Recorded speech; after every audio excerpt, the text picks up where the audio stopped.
મહેસાણા દૂધસાગર ડેરીના વર્તમાન chairman Ashok ચૌધરીની Amul ફેડરેશનના chairman તરીકે નિમણૂક થઈ।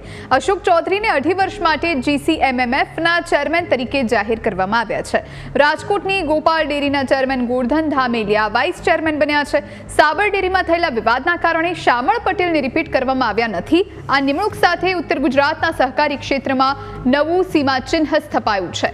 પ્રમુખ બન્યા બાદ અશોક ચૌધરીએ ગૃહમંત્રી અમિત શાહનો આભાર માન્યો। તેમણે કહ્યું કે અમૂલ ફેડરેશન જે રીતે ગુજરાતના 36 લાખ ખેડૂતોના કલ્યાણ માટે કામ કરી રહી છે તે કામ ચાલુ રહેશે।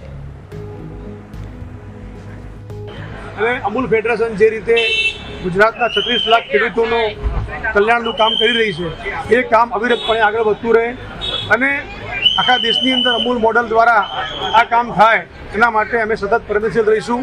અને વર્ષો પહેલાં જે આપણા ત્યાં વ્યવસ્થા ગોઠવાયેલી છે એ વ્યવસ્થા દ્વારા ગુજરાતના ગામડા સમૃદ્ધ બન્યા છે।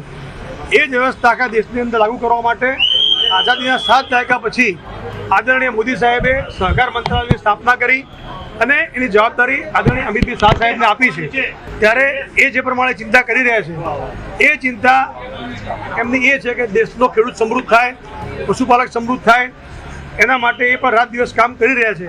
ત્યારે હું વિશ્વાસ આપું છું કે જે આખા દેશની અંદર અમૂલ મોડલ દ્વારા ગુજરાતના ખેડૂત જે સુખી થયા છે એ રીતે આખા દેશના ખેડૂતોને સમૃદ્ધિ મળે અને બધા સુખી થાય એના માટે અમે અવિરત પ્રયત્ન કરતા રહીશું। ચેરમેન તરીકે એક જ ફોર્મ મળ્યું, મહેસાણા દૂધ સંઘના ચેરમેન અશોકભાઈ ચૌધરીનો ફોર્મ મળ્યું, બાકી કોઈ બીજા ફોર્મ નહીં આવ્યા અને એમને બિનહરીફ बिना कॉम्पिटिशन चेरमेन जाहिर કરવામાં આવ્યું છે। આ ઉપરાંત વાઇસ ચેરમેનમાં એક ફોર્મ રાજકોટ દૂધ સંઘના ચેરમેન શ્રીનું ફોર્મ આવ્યું, એમને પણ આમાં એક જ ફોર્મ હતું તો બિનહરીફ જાહેર કરવામાં